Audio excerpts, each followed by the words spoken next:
giant screen, voices rising from the in-between. Truth like thunder breaking the chains, broadcasts loud through the static and flames.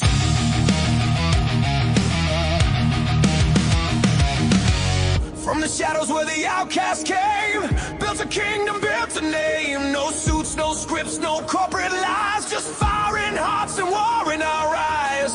Turn the dial, hear the battle cry, with a spark they can't deny.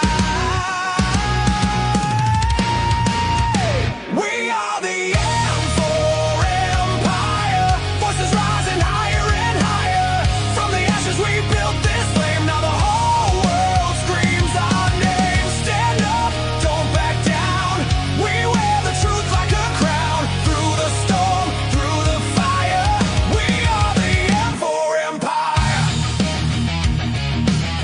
We are the M4 Empire.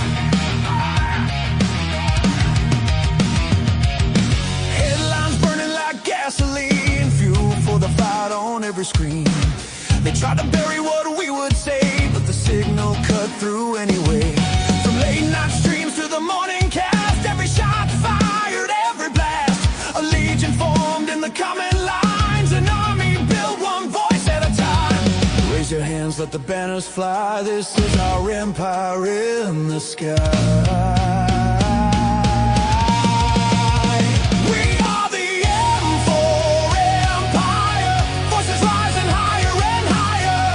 From the ashes we built this flame, now the whole world screams our name. Stand up, don't back down, we wear the truth like a crown. Through the storm, through the fire, we are the M4 Empire.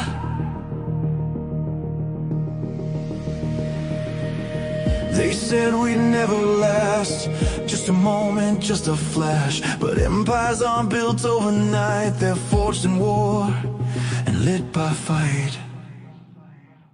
Every stream, every show, every voice that shows to grow. This isn't just a brand on air, it's a movement rising everywhere.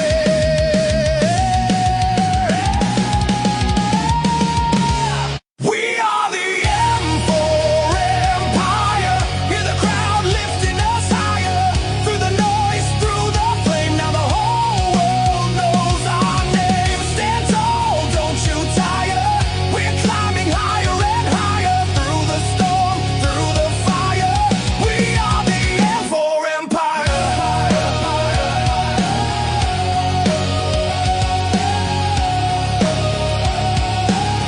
We are the M4 Empire. Neon fades but the signal stays, echoing loud through endless waves.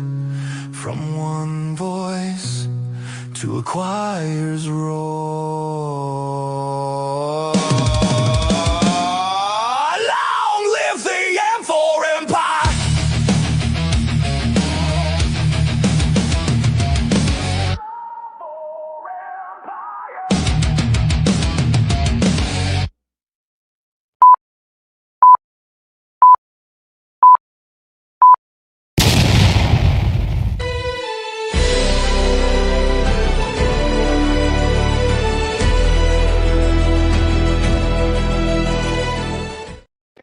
Oh, welcome everyone to another episode of the M4cast. I'm Marv, the Movie Monster Montanero, thrilled to welcome you guys back for another week of nonstop pop culture-ish conversation. Pop culture and assorted nonsense. It would probably be heavy on the assorted nonsense tonight. Hope you guys enjoyed that little intro video of mine. If you'd seen it earlier in the week, it had the Lois and Clark New Adventures of Superman theme. The bum-bum-bum-bum-bum-bum. It kept getting copyright struck for 5 seconds of that music, which I was shocked about. Nobody else's has that problem. Just that one had that problem. So, you know, screw off Warner Brothers. But so I had to compose an original little piece of music. By compose, I mean I had to have the AI compose an original piece of music.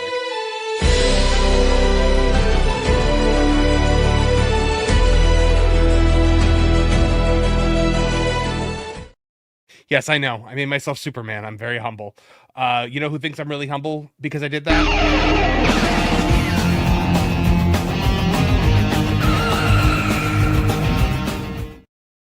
I love your new intro. Yeah, hi. I like it too. It's so good. It's a little freaky. Why? Because it looks so much like you. Yeah. Like Yeah. like it is like dead on you. Like here, Yeah. make the More or face. less, yeah. Make like the I'm gonna Yeah. mess you up face. Like do it. You want me to smize? No, I want you to like make that face like that. The I'm gonna like see exactly.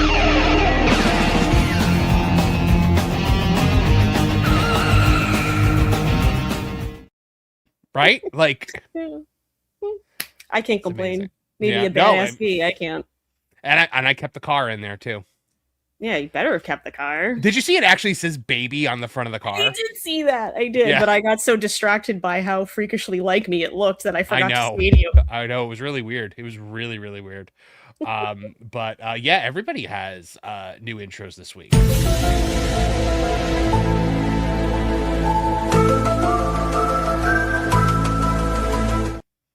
What just happened? Weird. Yeah, can you hear me? I can hear you. Okay, hold on. I played the Okay. Yeah.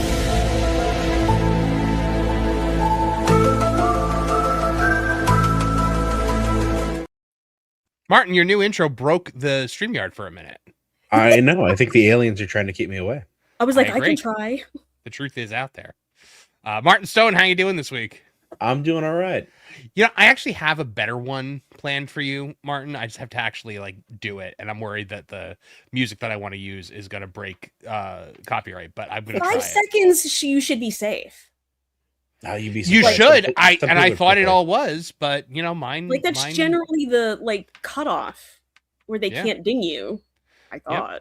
I Well, wonder if you could put a little piece of music in with one of these generative music AIs and say, give me something like that. Something reminiscent. yeah, not yet. I don't Probably. think, but Why not? like I don't know. Like the one I use Songer. I wasn't able to do that yet. But oh, by the way.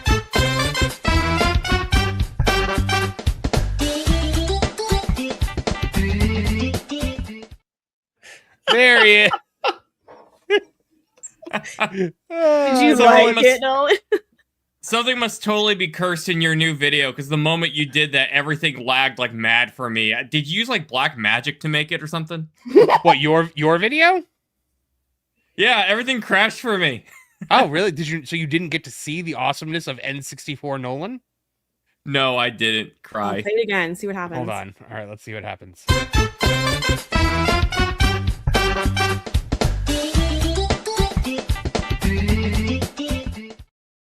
I love it so much. I see you got a little bit of Koji Kondo action in there. You were the only one that got like an all new song too, because everybody. So hold on one second. Let's round this out because the reason everybody got new intros because it was a new intro had to be made for the newest regular member of our cast. So.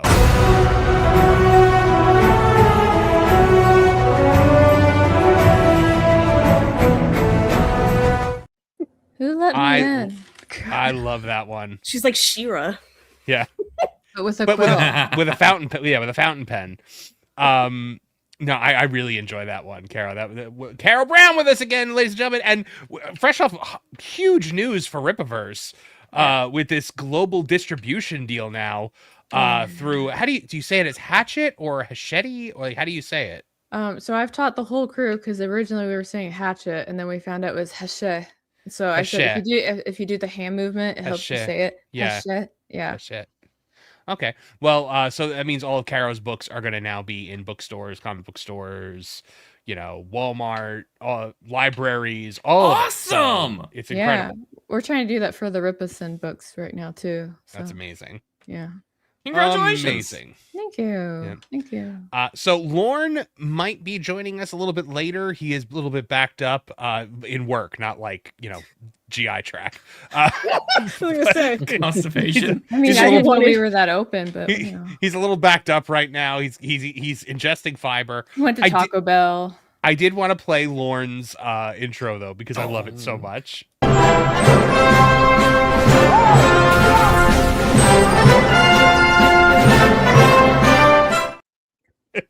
The yelling.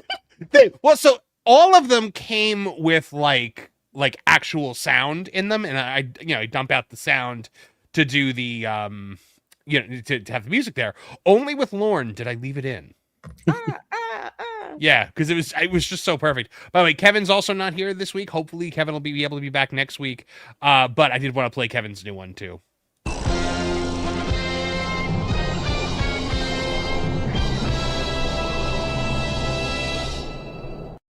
That was closer too. Him. It does. It does. Yeah, way closer. But guys, we have got to see what our friends in the chat have to say. Sorry, I was just distracted by the chat for a second.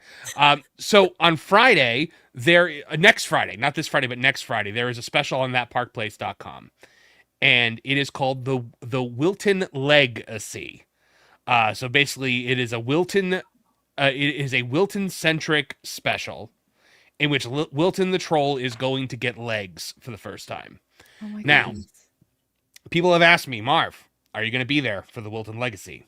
And I've said, no, I will not do that. I will not subject myself to it. Not go to your arch nemesis. Yeah. But I'm kind of like the Riddler, where I always give my foes like an opportunity to thwart me. So tonight I'm setting a super chat goal. If we make, and I'm setting a high bar on this one now. If we make $750 tonight in super chats, I will appear on the Wiltonathon Legacy on that Park Place. So we shall see. It's a high bar. It is probably the highest bar we've ever had. You set it so high so you don't have to go. I see how you are. This is true. This is true. And if it's like $7.49 and 99 cents, I'll be like, nope, sorry guys. But yeah. So Bruce Newhouse, the first one was so bad it was decent. Yeah, no, it wasn't. It was terrible. It was the worst night ever. So let's have a look at what you guys are doing out there in the chat. And the first thing I got to call out, because we do, prioritize and take breaks for super chats $50 or more or gifted memberships. Aubrey Crown with 10 M4 Empire memberships, putting us on the board with a 50 banger right off the gate. Thank you so much, Aubrey Crown. That's closer. Amazing. What? Thank you. You're that much closer to Wilton's legs. That much closer to Wilton's legs. We're $700 away from it. But thank you so much, Aubrey Crown. Hold on, I gotta play a clip for you. You know what? You can get Pirate Hogan today. Maybe if it would play.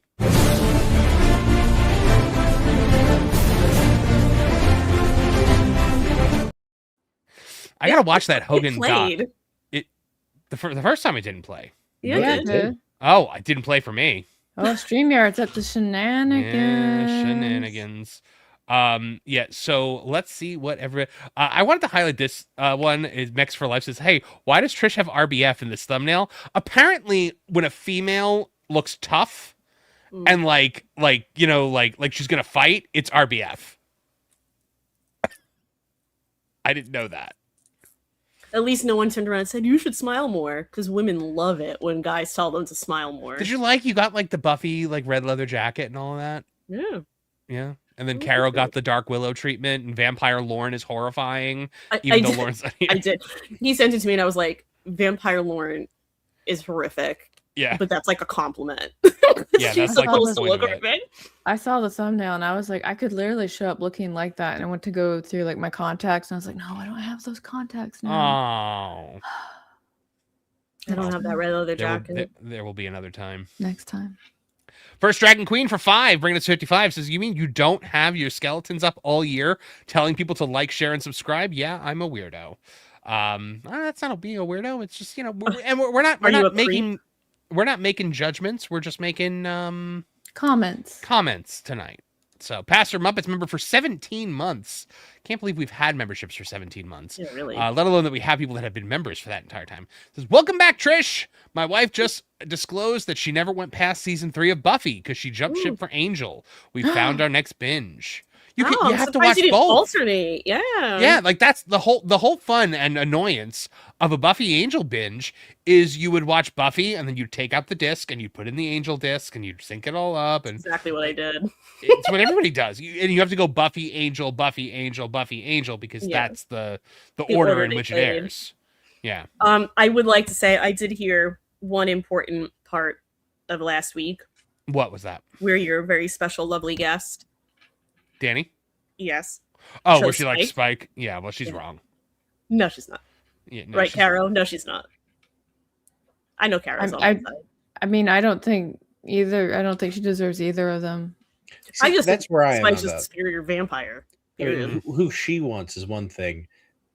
None of them deserve her because they all deserve better. That is kind of a Trish is good better. point. It is kind of a good point. But I'm Um, agreeing with Trish because I really like Trish as well. You're supposed to like me. I do like you. Uh-huh. I Just like not as Trish much. too. Gotcha. It's okay. The last thing I needed was to add another Trish ally. I thought I was adding an ally for me. Nope. And now Oh. we You got another can't. You Trish. can't stop this Riz. Do the kids still say Riz? The Riz. They do still say Riz somewhere, yes. Oh They my do. gosh. No You and cap. Kimia for $4.99 says need a glom gold. Glom gold, glom gold, glom gold, glom gold. Fantastic. First Dragon Queen member for 11 months says 11 months. What? Hugs for all. Thank you very much, Dragon Queen. Aw, snuggles. BPE checking in for $20, Here's a message. bringing us to 80 with a message. What? BPE. With a message, BPE. No more the BPE special. We actually have a message from BPE. Dropping it and walking away. I'm good. Thank you. Oh, It's just You like know- I'm gonna head it all off at the pass. I right think it's now. because I think it's because we're always just like, hope you're doing well, BPE. Like, well, because now, and he did it right at the beginning this time instead of the end. Because normally BPE drops the super chat right at the end of the show, and a lot of times it's after we've already clicked the button Yeah. to end the show, so we don't get to read it out loud. So I'm just so glad that he did it. You know, thank away. you. thank you, BPE. Regina Sharp for 5, bringing us to $85 tonight so far. Says 14,221 since Marv hasn't seen Spaceballs. This message has been brought to you by Glom gold, glom gold, glom gold, glom gold. always has been, always is, always will be. Regina Sharp, I've been very entertained by your buddy Madam Savvy this week, who, as Epic Mike put it, weaponized autism, or I've been calling it the autistic eye of Sauron, with her deep dive into certain things that we're not going to talk about on this show. But man, what a great follow she is on X. Like seriously, she's wonderful. Tennille the 10th for 2, brings us to 87. Says nonsense you say? Backdrop should be Capitol Hill. Tennille, good to see you, man. Good to see you, Tennille. Yeah, it has been a while, at least on this Yeah. show. Tennille's popped in a few times recently, but yeah. Regina Sharp for 20, bringing us to that crosses the 100 mark, 107. All hail Empress. God, I gotta read this. Yeah, you do. Read it, buddy. All hail Empress Trish, ruler of the Fem4 Empire, she from which bringeth the dawn, she who warms the spring, queen of the seven kingdoms, holder of the. I gotta start again, don't I? You didn't have to, but go for it. I don't mind listening to it again. All hail Empress Trish, ruler of the Fem4 Empire, she from which bringeth the dawn, she who warms the spring, queen of the seven kingdoms, holder of the iron throne, washer of dishes par excellence, etc., etc., etc. Hello, Regina. Liquid Fox for 2 says, geez, Trish, why so serial? I'm super serial, you guys. I'm super serial, you guys. Yeah, well, tried to smize. What can I Mhm. say? Tyra Banks taught me well. Yeah. Wait, what is it? Smize? Yeah, you smile with your eyes. Smize. Oh, I see. Dino the 10th for $2 also says, oh dear, angry Trish is scary. Take it away. I'm sorry. Don't ever be on the Terrifying. receiving Don't end of cross it, me. guys. Don't That's ever be on the right. receiving end of it. It's really scary. Oh no. Regina Sharp for 20. You're getting closer to the legs. Wait, did we did we do this one twice? There's a Oh, she said it twice. Oh wow! Oh my There's goodness. also a Hold on. line Well, jumper. Wow. Yes, I Yeah, this- see. We got. I'm not gonna go away from Regina's here, but Regina says 14,221 days since Marv hasn't seen Spaceballs. This message has been brought to you by Glom gold, glom gold, glom gold, glom gold. always has been, always is, always will be. The person who placed the previous message has been sacked. Thank you very, very much, Regina Sharp. And Snarky to Stink with $100, bringing us Wow. to 231. Cheers to the troll's legs. We all want put in the to the troll's legs. We all want put in the wood chipper. Thank you very much, Fargo. Snarky. I don't know. He was charming to me when I talked to him. Yeah. Wilton was? Yeah, he was nice to me. When did you talk to Wilton? On the pro show, he showed up and he Oh, was like, gosh, "Hello, I'm so Carrow." sorry. I'm sorry that happened to you. Yeah. The only time he was kind of like at one point, like they were like, well, let's put Wilton up here so that way his hand, that way he can see.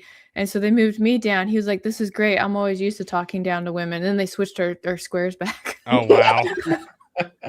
wow. But Snark, man, thank you so much for that 100, man. That's amazing. You know what? You get my favorite clip. At the Red House, where black people and white people buy furniture. And Hispanic people too.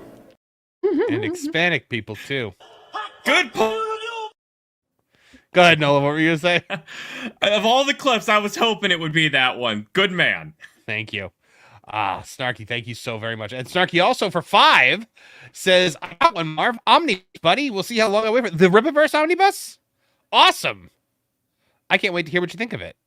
It's trebuchet ammo, as Carrow puts it. I read it cover to cover, so I think you got this, Snark. It's really good for working out. I have Jonas's copy right here. I'm just gonna take it with me to the Parts Unknown.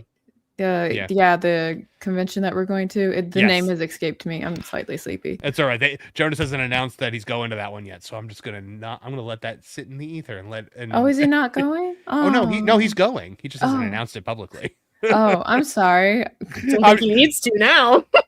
No, they don't know which one. Oh, okay. I So- thought everyone just knew what one you were talking about. No, I just nobody assume knows. I'm in the dark. So I'm They could always do the like, crochet convention. there is a crochet convention, and I'll tell you what, it's very Crocon? dramatic. No, it's dramatic.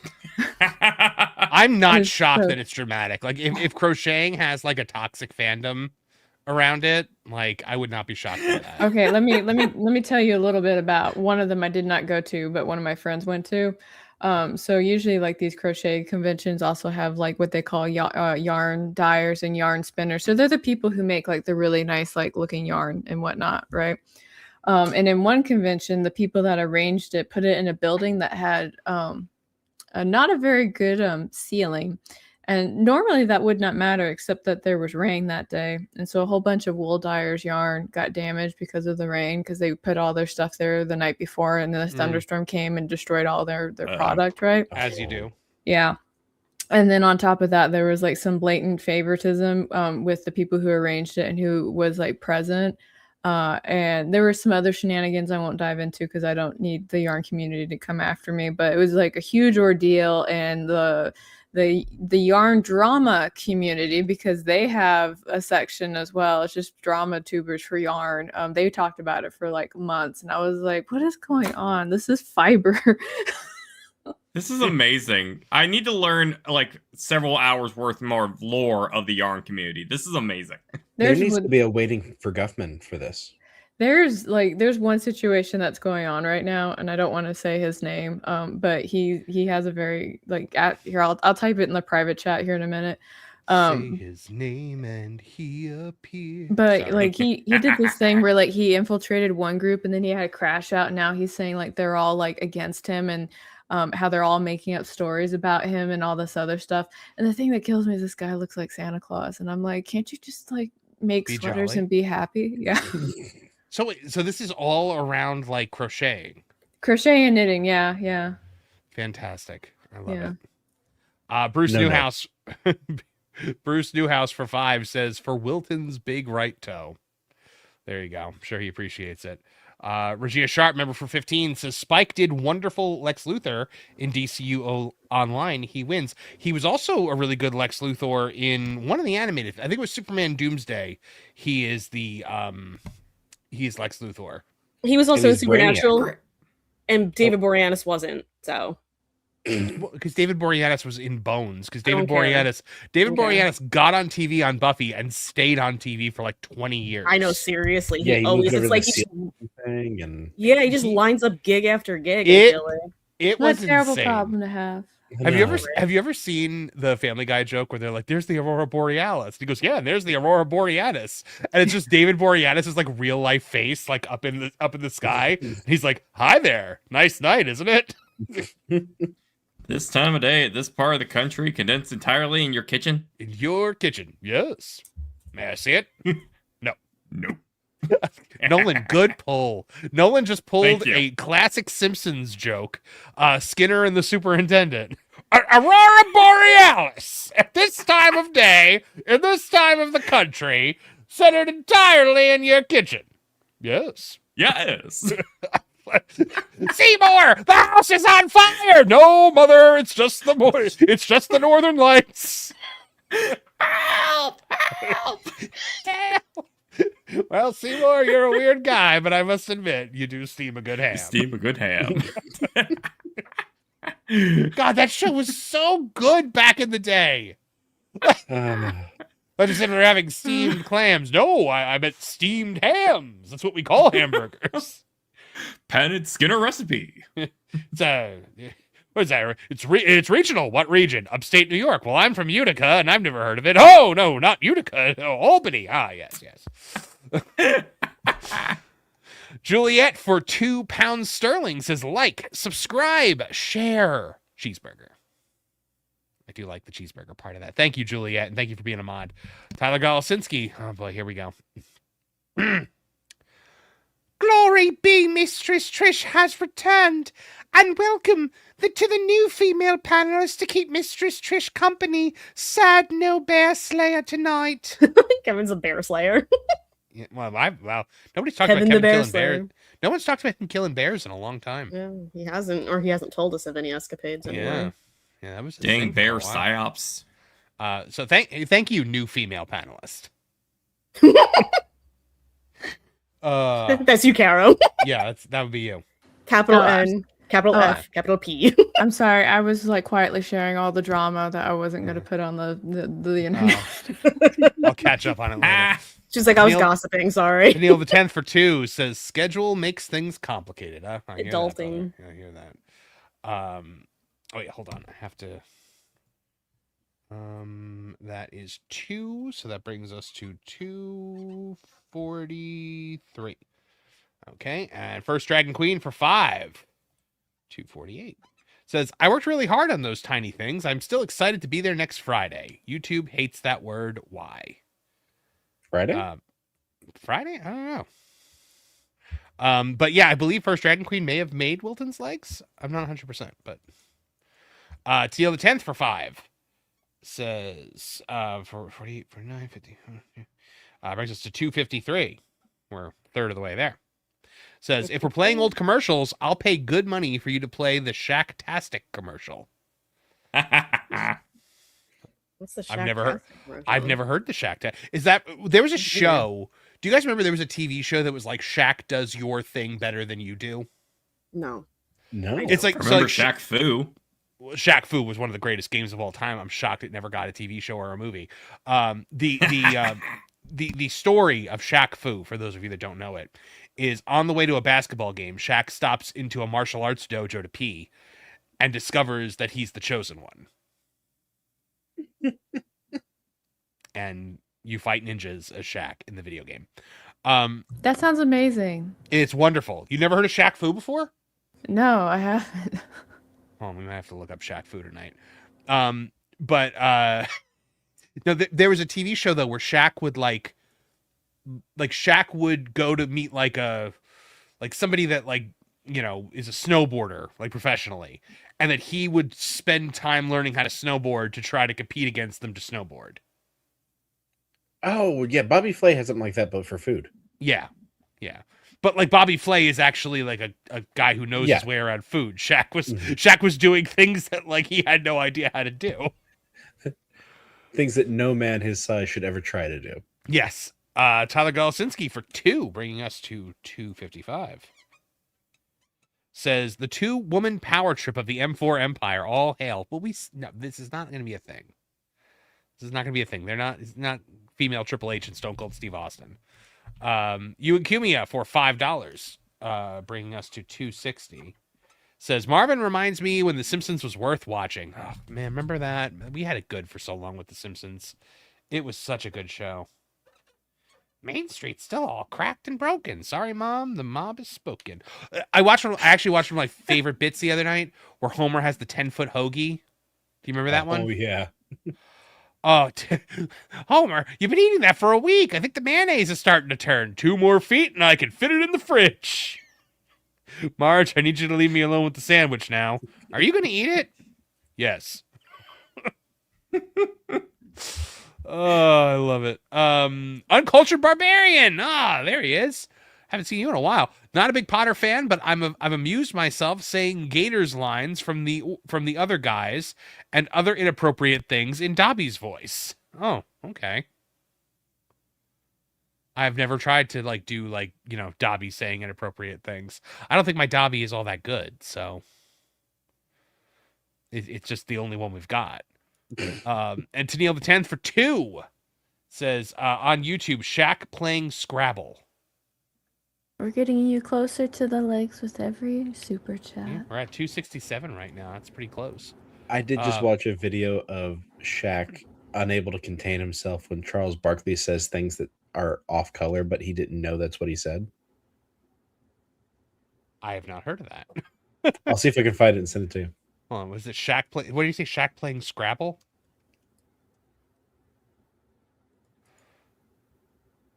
I don't know. This looks like it's from like a TV show or something like that. Oh no! It's on ESPN. It's from ESPN. We can't actually play it. We'll get copyright struck immediately. Rude. Yeah. Taking away our fun. Robin 10 for 5 brings us to 271. Says the Cindy Crawford Pepsi ad is the ad the time forgot or other things suppressed. Those were the days. Love you, homie. Love you too, Robin 10. I watched some All in the Family clips recently, and I was just like, man, comedy was so good for a really long time. That's why I like that Ted TV show so much, because the dad is like a modern Archie Bunker. Mm. When it comes to commercials, though, nothing beats the Folgers ad. Oh, the one that we watched with like the full storyline. With the no, that's different. With Giles, no, this That's is Taster's Choice or something, right? Yeah. Yeah. What was the worst. Folgers ad? It's this Christmas ad where he gets subtly inappropriate. That he gets what? Subtly inappropriate. This Jack? guy comes home from like a Doctors Without Borders kind of thing in Africa, and he's greeted by this young lady, and they don't have a brother-sister vibe, but that's what they are. Okay. And it's just it. You should play it. Yeah, if you link it, I can play it. I'm I on think it. that's what Trish is working on. Oh no! I mean, I do you want me to? Okay, I'll find it. Okay. I'll do God's work. I got you. I am struggling every time I try to scroll through the chat. I swear, like chunks of it go by, and I'm always like, so I keep going back and forth. Anthony Stewart Head. I feel like we need to revisit that Anthony Stewart Head Gold Blend coffee commercial. It's in the chat. Gold Blend, right? Yeah. Hold on. It's in the chat. All right. I'll play it. Let's see. Let's see what you got, Folgers. Screen, Folgers coffee, brother and sister home for Christmas 2000. Oh, this is 2009. Okay, so it's not like an old timey commercial. Well, then again, it might be considered. It is now. Commercial Yeah. now, actually. Oh, my kids ask about the olden days. You know, the late what? 1900s. I don't need age is a construct. Yeah. All right. Folgers coffee, brother and sister home for Christmas. Okay. I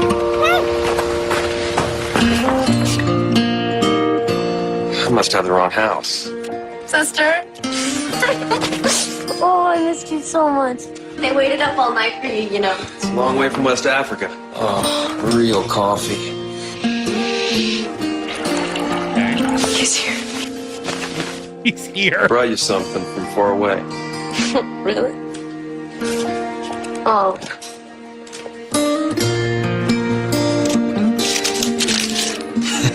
What are you doing?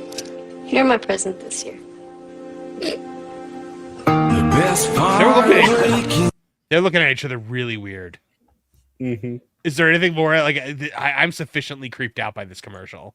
So there is a whole internet subculture of people who've extended this commercial with like the reason she says he's here is because they have to get downstairs to separate the two of them. To stop them. We've been here before. Oh my gosh. The best Get you a part, person that looks at you like she looks at her brother. Yeah, if you're seriously. not going to finish it, the best part is I always think of Martin is where wasn't he like where was he? And then he's in like West I came home Africa. I came home to real coffee. I was like, really? And it's Folgers. Yeah. What? Okay. You could have made They him anywhere. Great coffee in West Africa. Could have had him from coming back from anywhere. Mm-hmm. No good coffee in West Africa. No Nope. Folgers there whatsoever. Hold on. Let me I just tried to play the other one and it didn't work. So let me StreamYard is really annoying me tonight. It's a good thing that it's not $8 bajillion a month to have this service. Come on. No, that's never price gouged at all. Never. There we go. All right, so here, the beginning.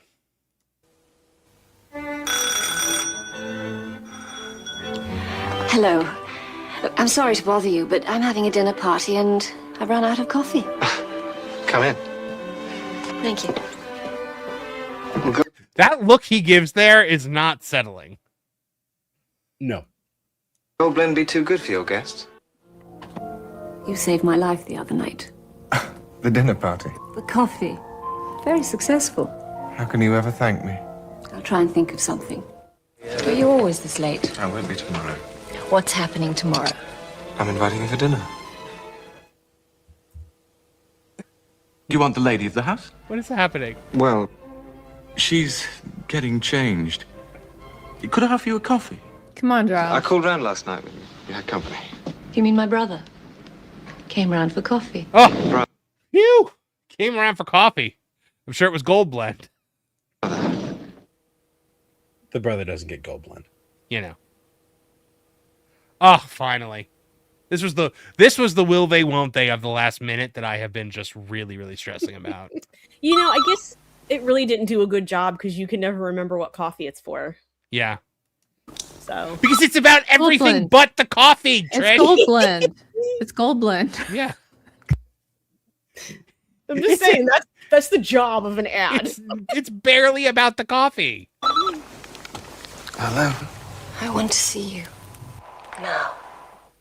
Okay, there is this myth that like a man can get a call like that in the middle of the night and be like, woohoo! I'm sorry, I don't care who you are.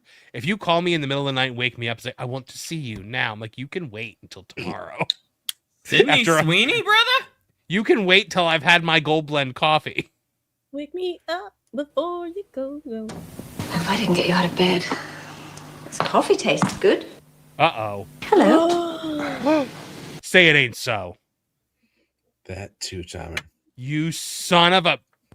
Say it ain't It's so. drama. Whoa, whoa. Look at that face. Look at the face of This endless is- heartbreak right This there. is better than the crochet drama I deal with. Seriously. It's like he gave her taster's choice. The Italian. Oh, is this about us, Trish? Excellent coffee. Thank you. And the intriguing presentation. Perhaps we might discuss it over dinner. Why does he Oh, look Dracula? because he is Dracula. That's the He big thing. didn't sound Italian. He sounded like Dracula. This has all been like because he's Giles, he's Ripper at this point. He back in England, and he's actually trying to save her from this vampire. This is his backstory. I like This this is- story a lot. This is what the Ripper show was going to be. Oh wow! All right. Yeah, I'm into no, I'm it. here. Yes, him. Opera lover?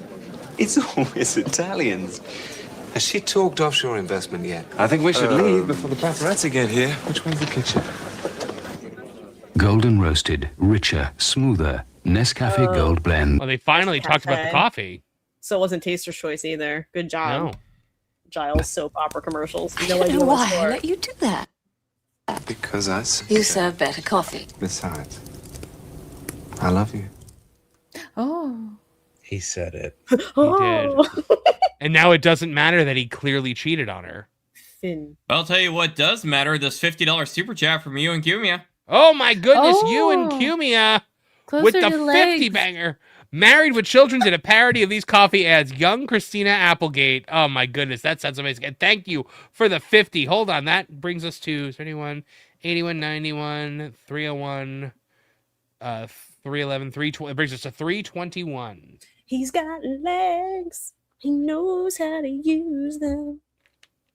You and Cumia, you've got to get a clip played for you there, my friend. You know what? We got to play this one. This world will beat you down, beat you with a stick, you stick. I've been waiting to hear from Danny to see if Bo DeMeo liked our.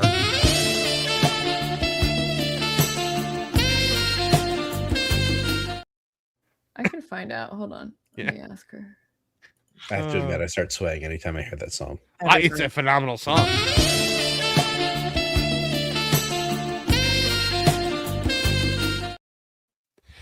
Trish, Nolan, and I were all swaying because I could see everybody in the back.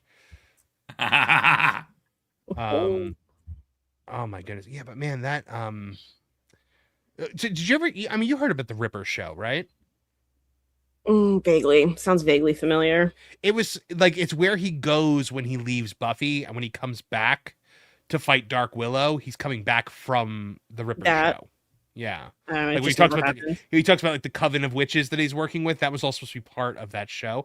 I would have watched the heck out of that show. Apparently, it was supposed to be for the BBC. Oh, really? Oh, yeah, okay. I think it would have been the same channel as Buffy. I had heard that we were not supposed to actually get it. It was supposed to be a England only show. See, I actually kind of like that because I feel like his show should be stylized differently. Yeah, probably. There's gonna be matches involved, and he'll just be arranging them. Mm-hmm. I love jazz. Great pull, Carrow. But yeah. Oh, there's an argument that I saw on Instagram. I think I've sent it to both Carrow and Trish that I'm like obsessed with right now. So hold on, I have to play this for you guys because it's a reel that is like so close to my heart. Here it is.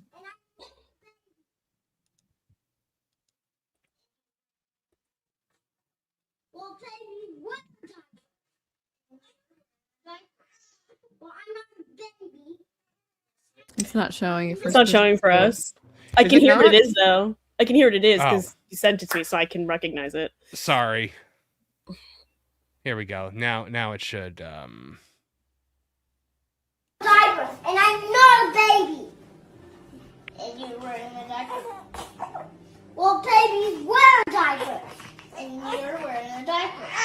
Well, I'm not a baby. Yes, you are. No, I'm not. I meant you're wearing a diaper. I'm not a baby. You're wearing a diaper. I'm not a baby, though. Yes, you're wearing a diaper. This is the most Rugrats conversation I've ever seen in my life. Yeah. You're wearing a diaper. I'm not. Well, I'm not even a baby, though. But you're wearing a diaper. You can't say but. That's a bad word. Well, I didn't say real butts. Just pretend.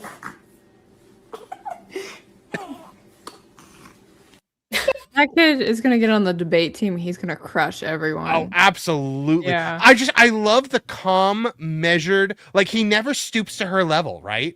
Like she's just like, well, I'm not a baby. And he's like, well, you're wearing a diaper. well, babies wear diapers, but I'm not a baby. But you're wearing a diaper. Like he never rises to that same level. And I appreciate the way he approaches this with logic and just calmly pointing it out until she gets madder and madder and madder. She short-circuited too for a second. She crashed out. Yeah. Yeah, but I'm not even a baby though. Like that's my favorite part. like, that's a bad word. Yeah, he can't. I didn't say real butt. Like that is just. It's like, well, now you just did, my friend. Yep.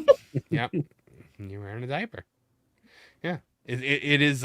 Carrow, was it you that said like this is every like argument between men and women? Yeah, I was like, it seems like a parody between every man female argument. Yeah, it's just calm, stoic logic and just explosive rage. Yeah. Oh my gosh. Donovan Robertson sent that kid against Gavin Newsom for the presidential debates. He would win. Well, communists redistribute wealth, but I'm not a communist. But you're redistributing wealth, but I'm not a communist. I'm not a commie guy, not a commie. Oh my goodness. All right, we got some more super chats that have come in. We got to read those. Closer to the legs, so close. Deal 10th for 2, bringing us to 3:23. Says, I think the ESPN thing only comes up at 28 seconds. Yeah, but the clip is from ESPN. Like, if it aired on ESPN TV, we can't play it because then Disney will copyright claim it. Robin 10 for 5, bring us to 3:28. Says, totally showing my inner unk here, but Wendy's Where's the Beef still goes hard in the paint. Help, I've fallen and I can't get up. That commercial is like over 40 years old. Wasn't it like 80? Wasn't it like 84? I feel like it came out in 84. Yeah, well, it's from before my time, so yeah. There are performances that have won Best Actor that have not been as impactful as that. As Where's the Beef? Or I've fallen and I can't get up? I've fallen, I can't get up. Oh yeah. Pro plays it in his intro. Right? One day this that one's the 90s. Yeah, Where's the Beef is the 80s. I'm pretty sure I've fallen, I can't get up is the 90s. It's 90s, but like early 90s, right? This is going to turn into like the Demolition Man where we care more about the commercials than anything else. The Super Bowl's already turned into that. I mean, right? I've never watched the Super Bowl for the football. Not once in my life. Can we stop pretending like the commercials are good anymore? Well, no, they're not. That's why I don't even bother anymore. Like one of them. I like the commercials after the Budweiser event when they had like that one weirdo be like their spokesperson with like their face on the can, and then like Budweiser stock like crashed. So when the Super Bowl came, they were like, "Look at us being men and doing man things, and I'm with my truck and I've got my woman. And there's a dog here. You watch me drink this beer." I took great delight in that. I remember that. They put out the most masculine ad of all time after the Dylan Mulvaney situation. They should have just fellow heterosexuals. They should have just put it to the 2.5. They should have just put it to the 2.5 men theme, where it's just men, just singing men over. Manly men. I mean, all they could have done is just been like, we're just gonna go and fix something real quick, and it's because it's what guys do, and it's just you guys go and like see like there's a problem, and you all like congregate, and together you fix it, and you like you tell your female counterparts that it's gonna take you an hour, but you get it done in 15 minutes, because then you spend the next 45 minutes in the bro circle all drinking beer and talking about like shit that happened like 10 years ago. Yeah. That's actually exactly what happens. I think we don't know. We know. Well, one time it was like I was over at my dad's place and I was watching the bro circle because he had like this one house where it was like the front of it was like all windows, which I was like, that sounds like a really bad idea in a place that has like hurricanes, but whatever, Dad, this is your house. And so I was watching the bro circle move from his driveway to another driveway and then down the street, and then they all kind of staggered back to their houses because they had drank so much beer at that point. Was it King of the Hill? Yeah. Oh, it's amazing. You and Cumia for another 5. Brings us to 3:33. Says, if we're going to watch old TV ads, show the Flintstones advertising Winston? Wait, you've never seen cigarettes? Yeah. Oh, did they really? Oh, yeah. It's a classic. It's a smooth flavor. Hold on. I texted a bunch of friends an ad of Ronald Reagan for Chesterfields for Christmas one year. Wow, Chesterfields. For Chesterfields. Wow. Hold on. Let me screen share real quick. Bring this up.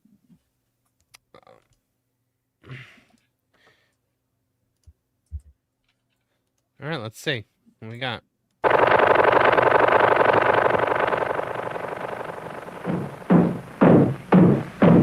They sure work hard, don't they, Bonnie? Yeah. She's mowing the lawn and Peter. They sure work hard, don't they, Bonnie? That just made me laugh. That was good. I like it already. Well, they've been working at the quarry all week. Yeah, It's their day that's off. true. Yeah, that's true. I hate to see them work so hard. Yeah, me too. Let's go around. What do you think, Fred?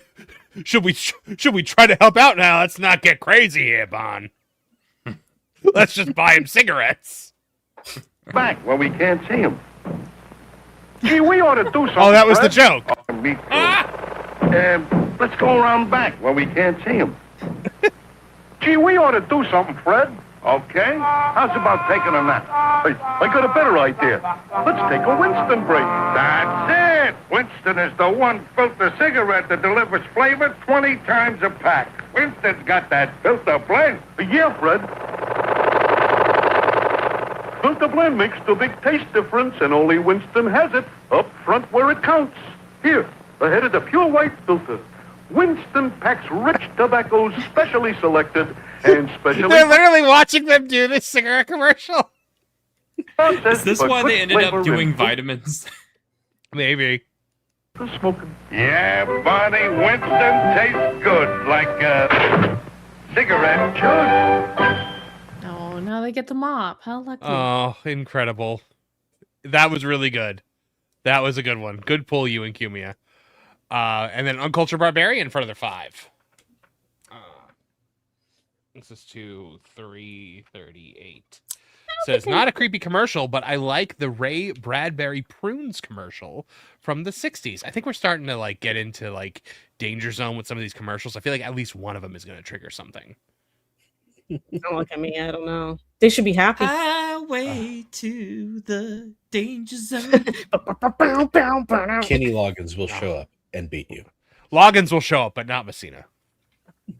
Messina can't be bothered. Yeah. JJ Gosling for another 5. 343. Says those Gold Blend ads were must-see viewing here in Blighty. Better than most movies. Oh my goodness. I can't believe people were like sitting up like waiting to see what was gonna happen with Giles. Like he clearly cheats on her, right? Like they never isn't that his sister or his cousin or something? He doesn't cheat on her. Oh, does he? He didn't say it there. I think they cut that. it out so that way we could be like, how dare he? Now I have to look this up. Yeah. I don't know why that's sticking. I mean, I could just be fabricating it, but there has to be a Wikipedia ad for this. Or not ad page for this ad. Mm-hmm. I'm looking this up. I have to. Albert Nana Retro for 5 Canadian says, I saw a movie where a woman called a man like that. It was called Play Misty for Me. These were very popular ads. Oh, called a man like in the middle of the night. Yeah. Yeah. Well, the movie. Okay, got it. Is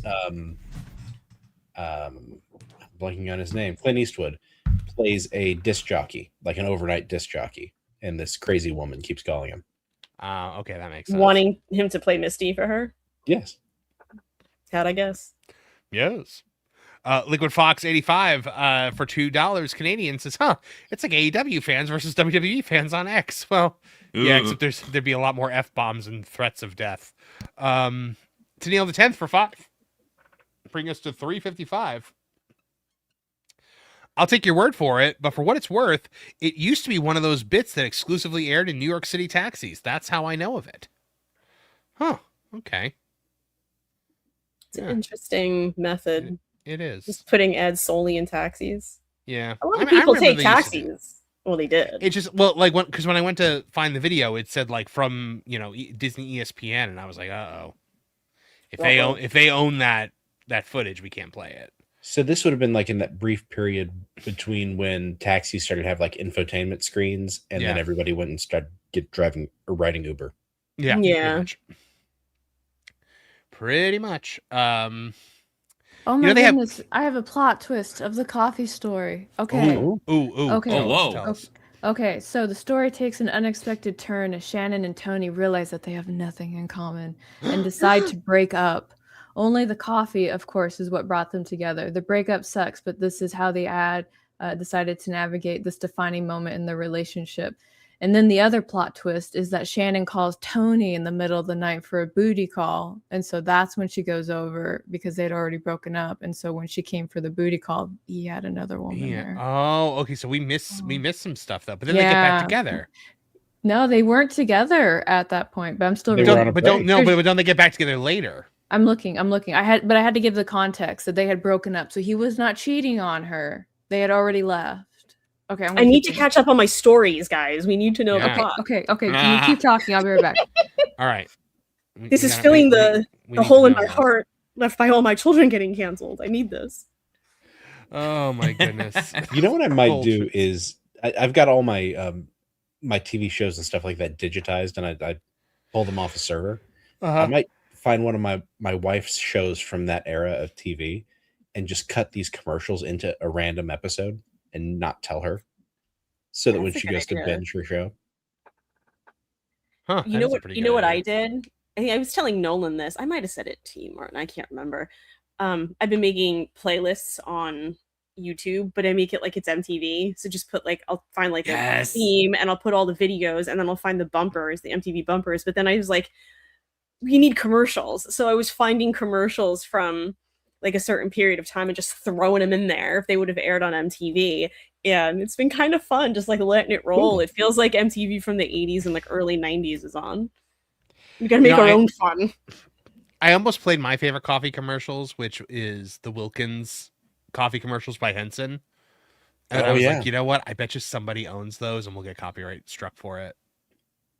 I was going to send you the fake SNL coffee commercial with with Chris Farley. Sir, do you know that you're actually drinking decaffeinated coffee crystals? What? You son of a bitch. As God, as God, as my witness. And they're jumping on his mouth. It's so good. I heard what maybe my favorite Norm Macdonald joke ever, and it's actually clean, which I was shocked about.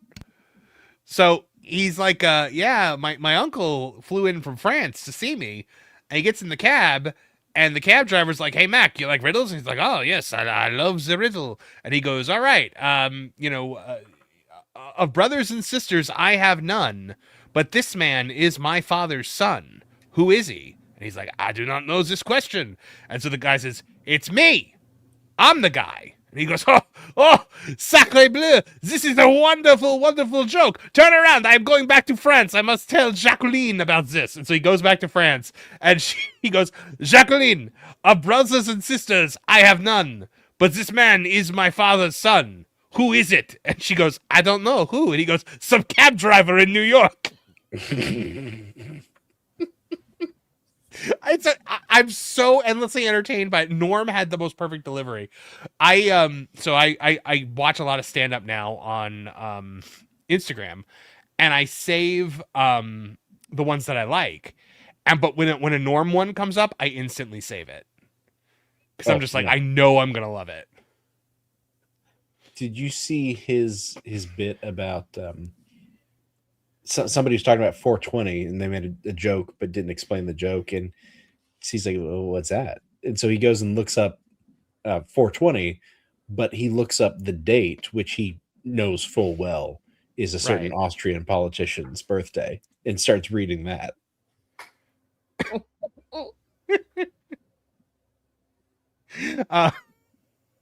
He had one joke one time where it's O.J. Simpson was quoted saying that he loved Nicole so much he would have taken a bullet for her. He would have died for her. Man, what are the odds that the one guy who would die for you kills you? Carrow, have you found anything yet? Yes, I have. I have uncovered more. Update us, my friend. So the ad that follows the one where she shows up and sees the lady there, right? Is a prequel to that ad. And so there's the knocking at the door. And of course, Tony goes to the door thinking that it's going to be Shannon. But no, it's not Shannon. It's Laura. I don't know what the relationship with Laura is. Maybe they're already dating, maybe not. But Shannon arrives and they greet with a kiss, and then Laura sees Shannon, and the absolute devastation is on her face, and the confusion isn't be able to resolve. She just leaves dramatically, like it's a Spanish soap opera, right? Tony tries to apologize to Shannon. Lorn is just a friend. Lorn is hurt by this, but also Lorn? He was dating Lorn? Well, I don't know. It doesn't really say if he was you keep Lorn. you keep saying Lauren, but it sounds like Lorn. So I'm imagining Lauren, sorry. I'm imagining our Lorn. Poor Lorn, he's there. Yeah. But so I guess Lauren had tried to show up for a surprise booty call too, but apparently they're just friends. So now she's hurt, Shannon's hurt, Tony's in the middle of this weird female debacle I don't feel bad about. And so Sharon is so hurt by this still that she accepts the dinner reservation from the Italian gentleman from work, who is carefully much older than she is.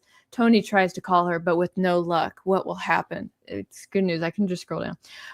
So Sharon at the dinner with the Italian fellow has Tony storm in, and as we saw, does this weird rambling mind fuck to the guy, and then drags out Sharon with no resistance, whatever. She's like, oh, okay, I guess I'll just go with you, right?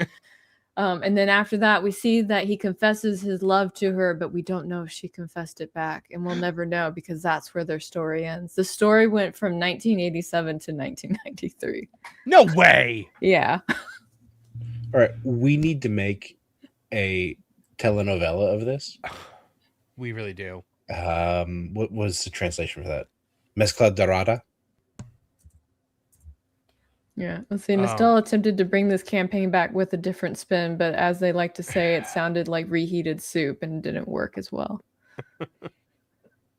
By the way, you and Cubia for 5 says Norm also had an accurate assessment of Michael Jackson. Well, Norm had an assessment of Michael Jackson back before things like proof and trials happened, but evidence and whatnot. So we don't know what Norm thought later in life. You and Cumia also gifted 5 M4 Empire memberships. That's $25. So thank you very much. That brings us closer to the legs. Yeah, $385 we're at. Man, that's a lot from you tonight, you and Cumia. So I am going to play you another clip because you deserve it, my friend. Let's play. I was a man. Yes. Oh yes. I was a man. I was a man. Yes. Stop saying that. You making me crazy. Kevin Apollo and Cynthia. I was just going to say Kevin showed up after all. Yeah, Kevin and Cynthia Erivo. Amazing. But yeah, Trish, I'm shocked that you haven't seen the Michael movie yet. I don't go to the movies. Yeah, but usually when there's one that you really want to see, sometimes you go.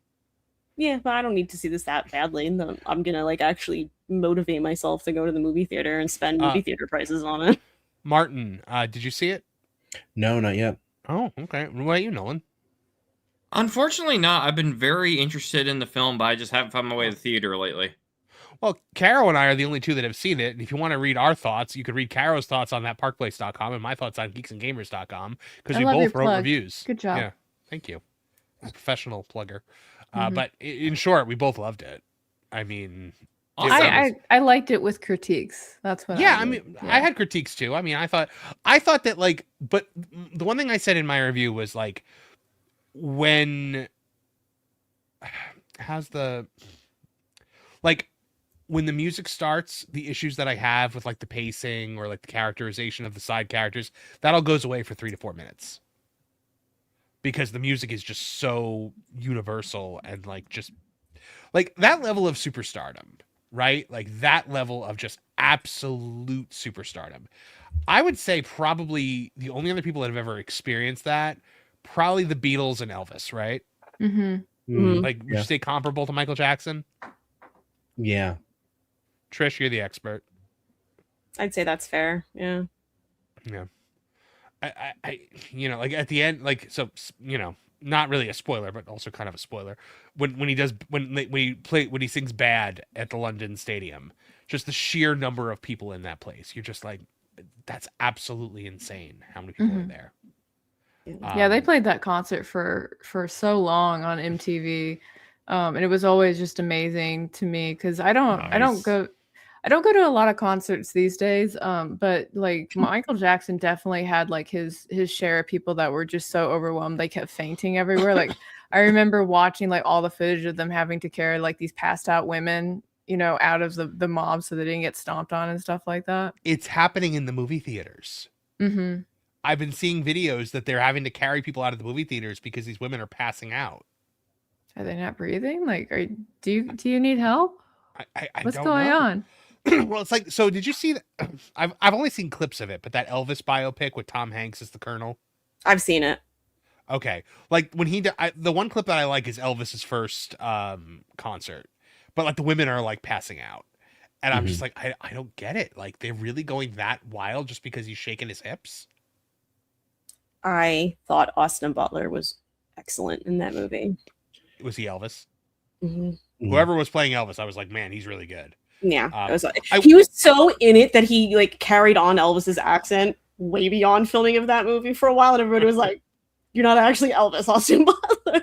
I love that clip though when he goes back to like the musicians. He's like, "Why are they hollering?" It's like they like when you wiggle. Do it more. But I love how like everybody's like making fun of him and laughing at him. He's sitting there in like a pink jacket, and then all of a sudden he hits that first note, and everyone's like, that was one of the things that go ahead. I was just gonna say, only because you brought them up.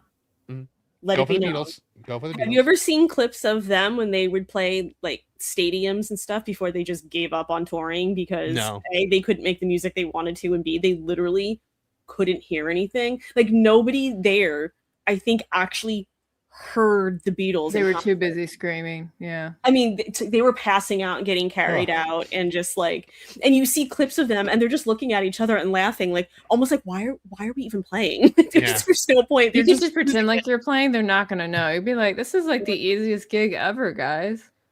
And Ringo said he knew because someone asked him, they're like, how did you know what song to play? Because when you see clips, they're all playing together. He's like, how did you know what to drum? And he's like, I know how each of them move. So he was following how the three other Beatles moved to know what song was on. Wow. Could you imagine like all four of them are doing different songs at the same time and just nobody knows? Sometimes John would just sing gobbledygook because it didn't matter because nobody was listening.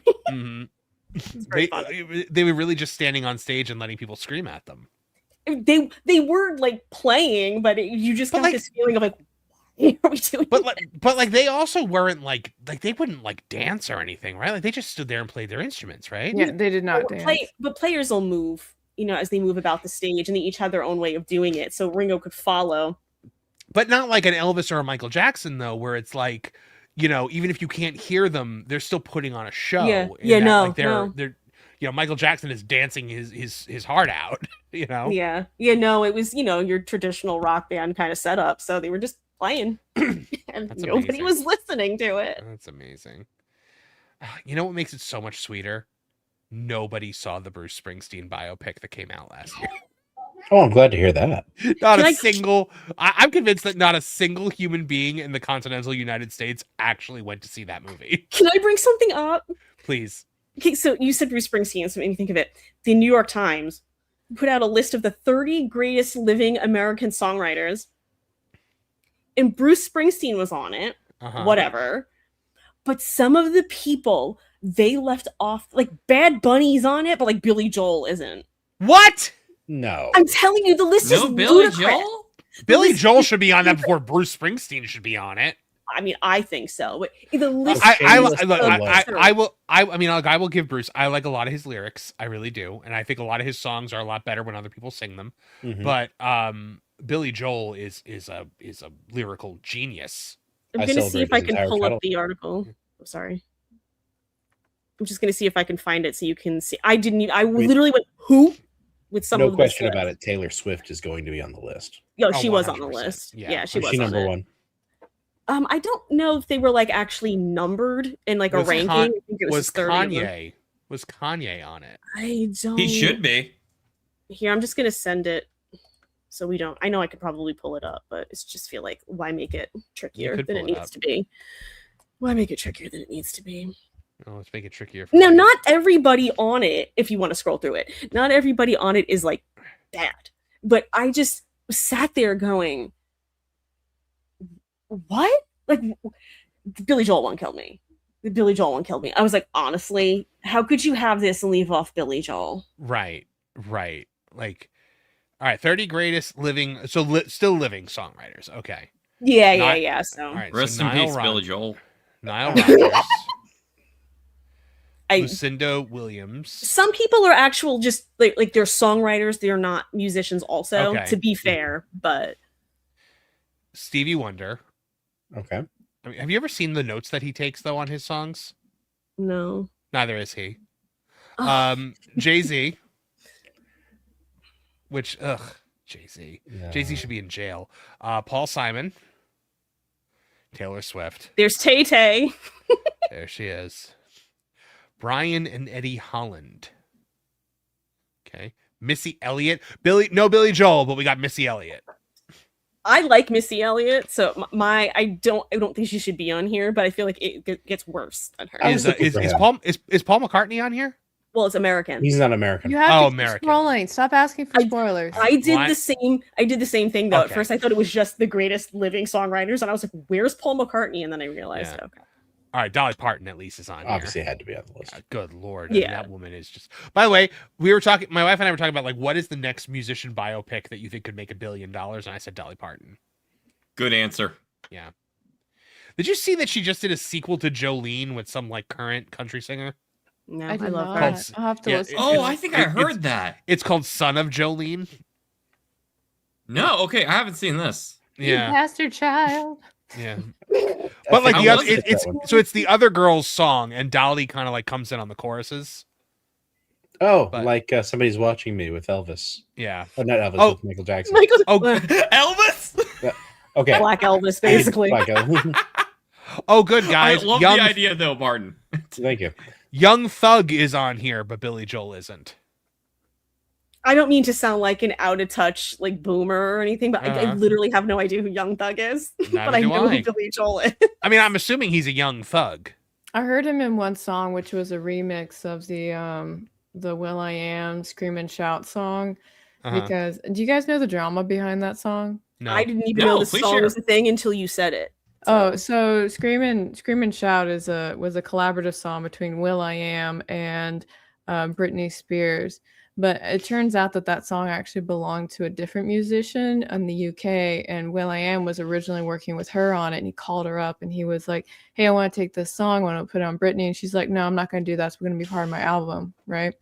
And so she found out that he just went ahead and made the song when the song got on the radio, right?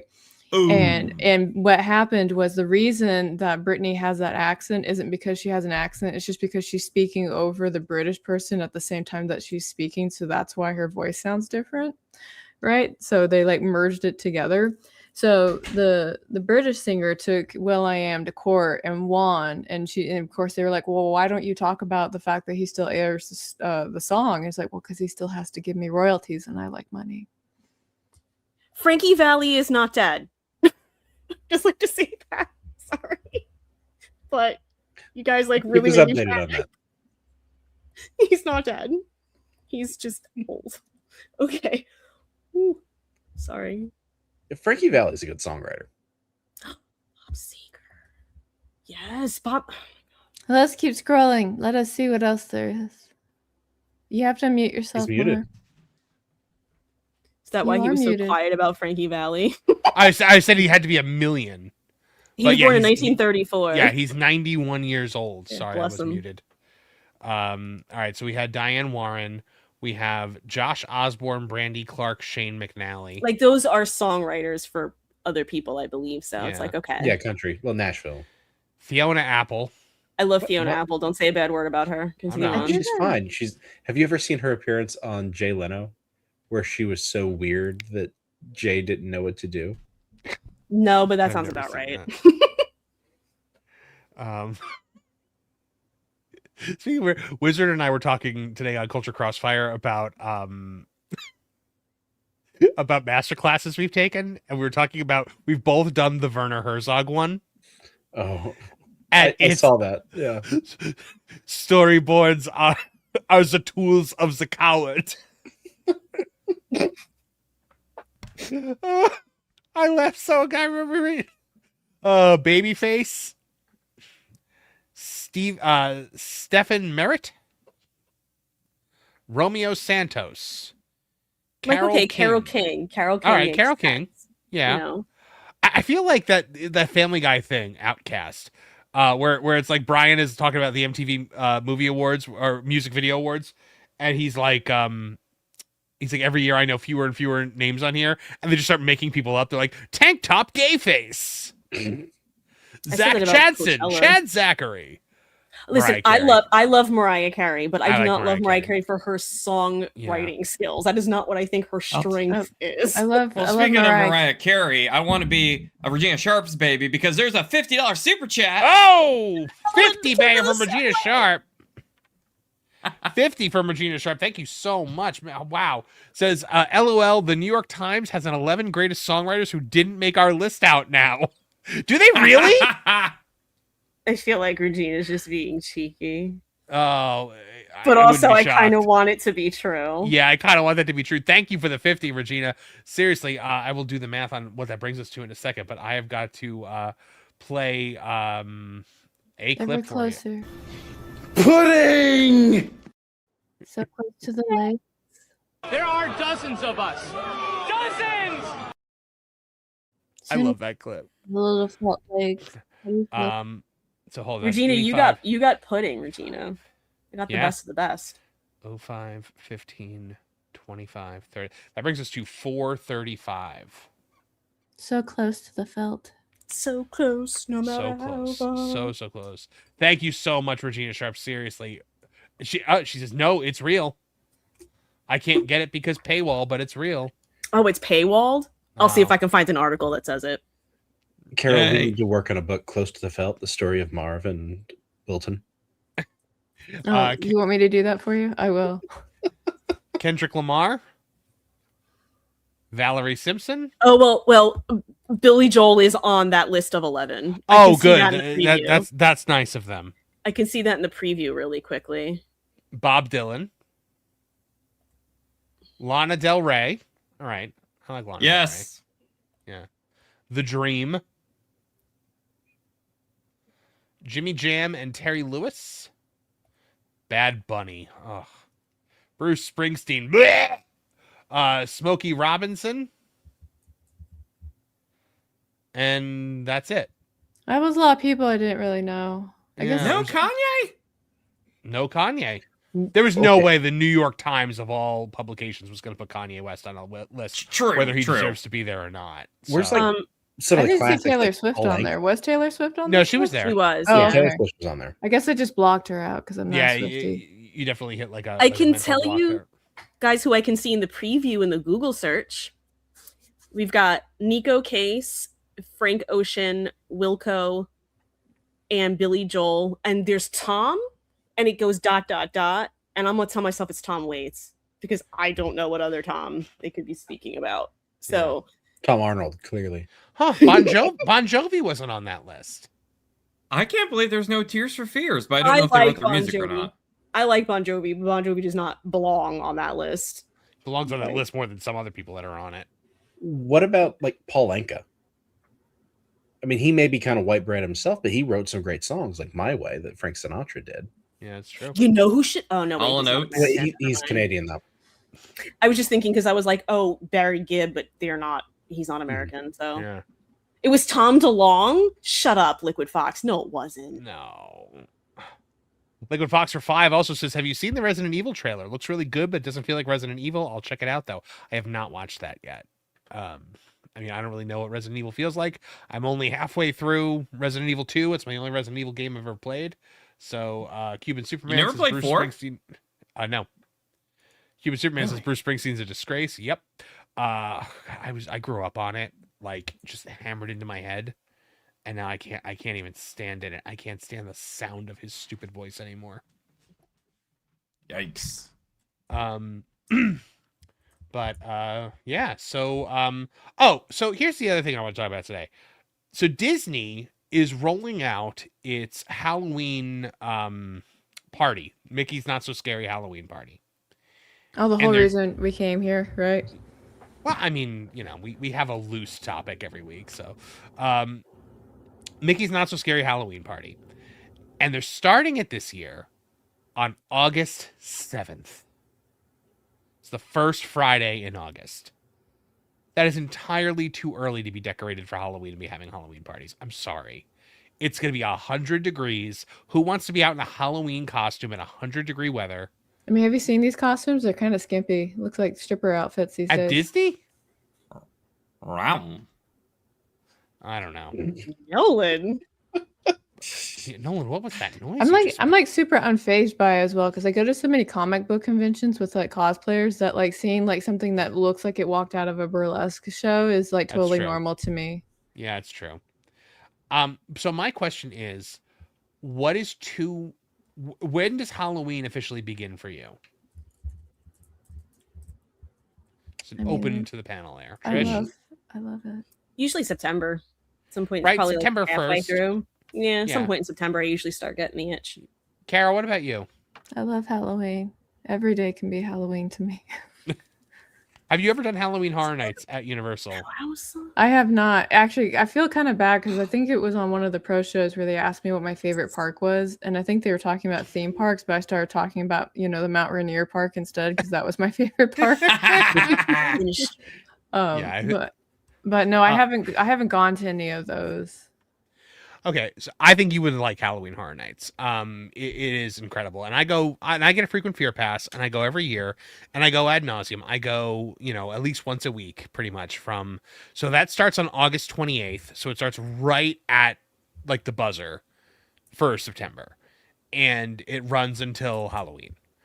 And by the time we get to Halloween, I am so Halloweened out that I'm just like probably mid-October, I'm kind of done. That's a YP. That's a what? A YP. That's a you problem. A YP. Yeah, YP.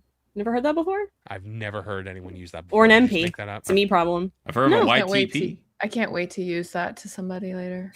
It's a YP. Sounds So like Marv a YP. is this year going to be visited by 3 spirits of Halloween. Gosh, I'm the ghost of Halloween. Who would the ghost of Halloween past be?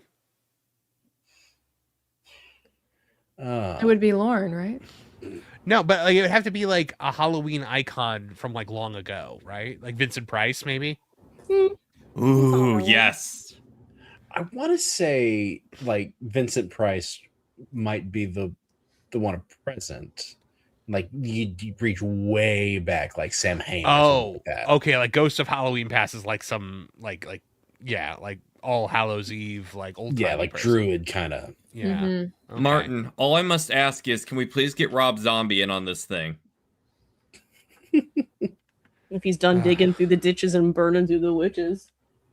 Slamming in the back of his Dracula. Oh my gosh. As long as he's not touching baby. a Halloween movie proper with Michael Myers, Again, he's invited to the party. Okay, so can we talk about that movie for a second? Because like the Must we? first one, I know a lot of people don't like the first one, and I have major problems with the Rob first Zombie one also. one? Yes, Oh, I won't watch it. but the second one is so bad that I can only assume it was done on purpose. You didn't think it was just his creative vision that nobody understands? No, I think what happened, because I had heard that he didn't want to do another one, and so they were going to just continue on without him. So he said, okay, I'll come back and do another one. And I think he purposely made a movie so bad that they could not conceivably move forward. I think Gremlins that's also 2 the new story of batch Gremlins strategy. too. Wait, what? Yeah. Sorry, Nolan, you take it. Oh, no. Yeah, Gremlins 2, the new batch. He purposely apparently made the film to make it so that there wouldn't be any more sequels because he wanted to put a stop to it. Oh, now we're getting a new one. Mm-hmm. It worked for a few years. I can buy that story about Rob Zombie though. It's But it's have always you just kind of in my seen theory. The Munsters he did. I heard I would not watch it. I love the Munsters. The Munsters is one of my favorite things. It's hilarious. And I thought that he was just the absolute wrong person to put in charge of something like that. Mm-hmm. He is also a huge fan of it, though. Yeah. I But he believe it, was but just the because absolute you're wrong person. just because you're a huge fan of something doesn't mean you're the right person to write it or direct it. Yeah, That's true. Yeah. well, kind of like Wrath of Khan's one of the best Star Trek movies made by a guy who's not a Star Trek guy. Yeah. Andor for Star Wars. I mean, Tony Gilroy notoriously has like never seen Star Wars. So, or at least doesn't like it very much. And then you've got, Leslie Headland, Star Wars saving my life, making The Acolyte. So I will say, if a Munsters movie was going to get made, and you had some person who does not care about Munsters, whatever, or Rob Zombie, I would take my chance on Rob Zombie knowing he's a fan. As opposed to like a random person. I With wouldn't, the way because I've Hollywood seen the has things that been, he's done. No. But like, I would at least think he's going to try. It might fail, but he's going to try. Whereas Hollywood now, no. It would be about not the Munsters at all. Like, I'm not saying it's good. I'm just saying before it comes out or anything, that would be my thought process at this point. So many non-fans of things have been making things and they've been terrible. So at least it could still be terrible, but I'm gonna roll my dice on the person who at least loves the property that you're doing. You know what? You know what? I will say, I see the logic in that, Trish, because a lot of times you will have somebody, who doesn't like something create something, and then you get Velma. But then, like, you have somebody who genuinely loves something, and you get something like this. I defeated Scrooge McDuck! We were on the same team! I love, because we've been talking about this since the show started. The DuckTales reboot is masterful because it is made with so much love and admiration for the original comics. So, yeah, but sometimes I guess there is no better review for DuckTales than the M4 podcast. You know what? This is a really good point in the chat right now. Colbert is a fan making a Lord of the Rings movie, but he's also ideologically captured. That's true. Like, yeah. I don't think anybody was happy knowing that Stephen Colbert is doing a Lord of the Rings movie. And it's the topic that he wants to write about as well. Like, no, don't write about Tom. Yeah, stay the fuck away from Tom. Excuse my language. That's the thing though. I'm just talking just a fan that doesn't have any ulterior. I'm gonna stick stuff in it because I'm assuming Rob Zombie did not do that in any way in his Monsters movie. It just wasn't necessarily good. Did anyone here see it? No, I tried. I just heard that it was absolutely terrible. Martin, tell us about it. It's hokey and cheap looking, but not in an endearing way. Because that can be endearing, right? We've seen stuff like that, but this was not it, and it was done in a weird color palette, and it sort of looked like it was a YouTube level production. Kind of budget was. I'll look it up, see if I can find out. $10. But I do wonder if some of that is just like the cameras and lenses they chose to use. Yeah, that's why I'm like, I wonder how much, Right. Because it could very well be an artistic choice that just. Well, I mean, when I saw that Grandpa had like a big mustache, I was like, what are we doing? Mm-hmm. Why are we messing with the classic look of Grandpa Munster? Grandpa Munster was my favorite character. Pro and I were at a classic car show one time, and we saw the original Dragula signed by the whole cast of the Munsters. For what it's worth, when I googled it, it said Rob Zombie's The Munsters did not have a $40 million budget, a figure the director specifically called untrue. While the exact budget was not officially disclosed, Zombie indicated it was a very low budget, stating that the budget for The Munsters, combined with his 4 previous films, was less than $30 million total. Wow. So I guess it looks like it's low budget. and if it's still like if it's still lost money, that would really be something. Since we don't actually know what the number is, we don't know if it lost money or not. Mm-hmm. Right. But remember that less than 30 million is combined with his 4 previous other films. Yeah. So could have been money laundering, be a lot. Or tax write-off. I'm convinced that The Acolyte was money laundering because $300 million, and I'm like, where? I don't see it on the screen. Like, there's one space battle, and it's terrible. So yeah, I don't understand where, like, I think a lot of it though might just be inexperienced directors not knowing how to get the most out of every dollar. Mm-hmm. That is a Yeah, thing. and they built a lot of sets that I wonder if they thought we're going to use this forever because we're going to be in the High Republic era for a long time. Gosh. Yeah, but they already had like other sets that had that already done. I really think it was just like it was probably a staffing issue, right? Because I know like some studios when they know that they get to work with a big IP, they like try and charge like a little bit more than they need to. Like there was one when I was working for a gaming company, we were trying to make like an animation trailer from a motion one, right? A motion comic trailer. And working with them on that project over the course of 13 weeks was going to cost us like $150,000. Really? That much? Wow. Yeah, and so they broke it down for like every 1 second of animation that we saw was going to cost us $1,000. Wow. Yeah.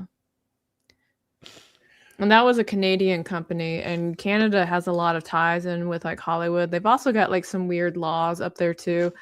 So for example, if you work with a Canadian firm for anything that's related to Hollywood, at that point you can only use Canadian actors, which is why you see a lot of Canadian actors in films because they're trying to work with Canada.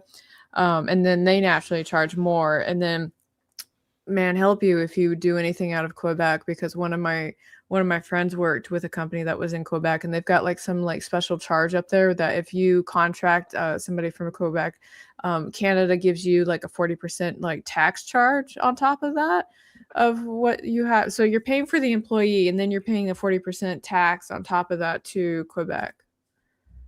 Interesting. Yeah, no, I know a lot about, and of course, like my friend was like, the first thing we did was fire everybody from Quebec. Like we were like, we're not doing that. JJ Goslin goes, Marv, do you know how expensive Black Girl Magic is? Very true. That's all that the whole thing was.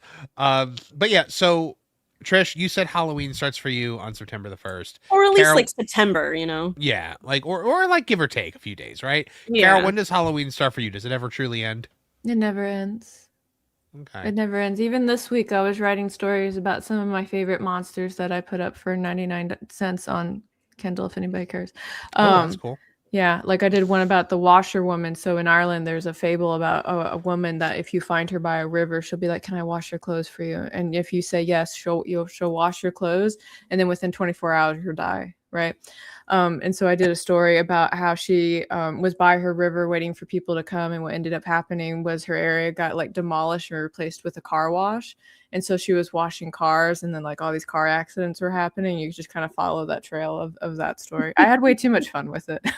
You know, I was actually just reading one of my my old ones tonight too. It was a horror one where it was an exorcism book that I wrote a while back. And I'm reading it and I'm getting angry because I had such a terrible editor on that book. Because back when I was a ghostwriter, I had to write an 80,000 word novel every single month. So I never got the opportunity to proofread my own stuff. I had to just write it, send it off, trust the editor. The editor was terrible. So there was like, there's like things that drive, like, this is one of the reasons, like, first of all, I can't like tell people what they are contractually because I was ghostwriting. But secondly, like, I don't want to give a lot of these books to people because I'm just like, they're not good enough because like, there's like repeated words and like mistakes. Catchphrases. No, it makes me like, it makes my teeth itch. But I like the story. The story was fun, and I liked writing an exorcism. I wrote a lot of horror. Like that was like my genre. The other day I wrote about a woman that died in her office building, and she was absolutely convinced that somebody in the office had killed her, right? And so she was haunting while trying to investigate which one of her coworkers it was that had killed her. So I have way too much fun with this. One of the things my publisher loved was haunted houses, so I always wrote a lot of haunted house stuff. And but like after a while I got bored with it, so I would start like trying to like put in like little things here and there. Like I did haunted like cattle ranch, and I did a haunted I did a house that stood on the grounds where there was once a circus that burned down, so I had like haunted circus stuff in there. That one was pretty fun. I want to do a circus one now. It just inspired you. Yeah. Well, I have to finish the Bigfoot one I'm doing about getting the drunk college kids out of his forest. That sounds interesting. I like that. That sounds very Jim Butcher. Yeah. But then like my favorite one that I've ever written that I would put in anyone's hands if I was contractually allowed to tell the audience was it was like just a straight up like detective kidnapping book that my publisher asked me for. And like I remember I wrote it, and I remember the editor was like, yeah, this is probably like the genre he should stick to, because like it's really like it was like pretty good. And then I did another one and I was like, I don't like this genre. So because writing mysteries is hard, because like you have to think out every twist and turn in the mystery. You can't really fly by the seat of your pants the way I like to do sometimes. No, that's right. You're a pantser. I am That's a right. pantser. Yeah. I'm 100% a pantser. Mm-hmm. Storyboards are the storyboards are the tool of the coward. Werner Herzog. That man is a treasure. He really is. Like, I think that. Do you think like it's all like legitimate, or do you think he plays into the act at this point? I think it's based on a true story. I think it's part of who he is, but he leans into it. Hold on. I heard he's in the new Hogan documentary too. He's a fan of wrestling. Huh. He loves him some trash TV and some wrestling. It's the modern mythology for him. Wait, what? I just looked up. I was trying to look up the Werner Herzog chicken thing. Yeah. And it came up Werner Herzog penguin. So I clicked on it. Okay, yeah. So it's is this that the nihilist penguin? Yeah, the penguin walking off into the distance is probably the one. Is this like from a movie or something, or? I've seen it recently. I'm not even sure it was really him. Hold on. Because there's a cottage industry of influencers doing Werner Herzog impressions now. Oh, is there? Mm-hmm. And some of them are very good. Why. All right, let's see. Nihilist penguin. I'll send you the Werner Herzog Bucky's one. There's a Bucky's one? Yeah, it's not really Werner. Okay. Hold on. Oh, no, this is a real one. Yeah. Okay. Dr. Ainley, is there such thing as insanity among penguins? I try to avoid a definition of insanity or derangement. I don't mean that a penguin might believe he or she is Lenin or Napoleon Bonaparte. But could they just go crazy because they've had enough of their colony? Who looks at penguins and is just like, is it possible that they're insane? The madness of the uniformity. I believe it with geese. Well, I've never seen a penguin bashing its head against a rock. They do get disoriented. They end up in places they shouldn't be, a long way from the ocean. I feel like we're going to get copyright struck for this. But, all right, I'm going to watch that later. Werner Herzog, Nihilist Penguin. I'm going to have to remember that. The more I'm watching, I'm like, okay, there's background music here. This is more than just a clip. This is like a 100%. Oh, yeah. When I sent you the chicken thing last week, I sent you the short version. There's like a 3-minute long. Of just him talking about how dumb chickens are? Yeah. Did you see the thing Pro made with that? No, I haven't seen that yet. So he made, you know how, have you ever seen the Lorn of the Rings trailer that he has? So the thing about Lorn is, you know, how much Lorn like loves to eat chicken. And so he made Lorn of the Wings. And it's literally like all these like cartoon chickens trying to fight like a Lorn Sauron who's just eating like chicken tenders. It's really funny. Like I'll be honest. Sometimes some of his AI creations are hit or miss for me. This was a hit. This is 100% a hit. I have to check this one out. Yeah, no, it's really good. Like it's like these chickens and they're like, we must take the ring to Mordor or whatever, and like they're like, you know, for Rusteria, and they're like running around, and then all of a sudden they're just like, oh, and they're looking at the camera, and it's just this shot of Lorn in like Sauron armor, and he's got a bucket of chicken tenders, and he's just laughing as he bites into them. And then it shows him like in the armor walking through like the frozen food aisle of all like the chicken tenders. And he's got a giant shopping cart like full of frozen chicken tenders. It made me laugh so hard. And the entire time it's played with this epic music too. So I loved it. Speaking of which, we're going to be forwarding you guys over to Pro when we're done here. He is doing a live review of Animal Farm, which came out this week. I hate the whole concept of that film. Oh, me too. The Animal Farm, where they miss the point of Animal Farm entirely. Where they do the exact opposite, where it's actually I knew they were going to do that. I knew they were going to do that from the moment I saw the trailer. Like, I had like such a reaction in the theater, and of course, my husband knows like how much I love that book for various reasons. He's like, "Do you want to see it?" And I was like, "Not of my own free will, no." That's why I asked you. That's why I asked you to review The Devil Wears Prada 2 and not. I mean, I would, if I reviewed that movie for that Park Place, I would do it. It would just probably be one of my more spicy reviews. So. Oh, now I'm tempted to ask you to do that instead. I can do both. When I first heard that Andy Serkis was going to make this movie, because it's been a passion project of his for like a decade, he said he was going to make it about consumerism, and I thought, okay, there's a very interesting story to tell about consumerism. This is not that story. No. Because this is specifically about Stalinism and Trotskyism. Not even Marxism generally. Those two systems. Angel Studios was involved in it? Angel Studios made it.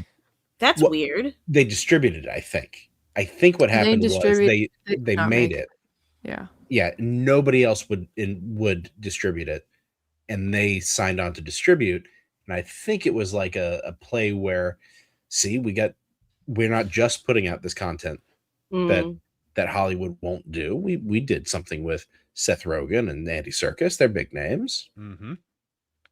Yeah. And so now all these conservative influencers who are like on their press list are getting paid to like promote the movie. And like, so Tucker Carlson is promoting this movie that's basically communist propaganda.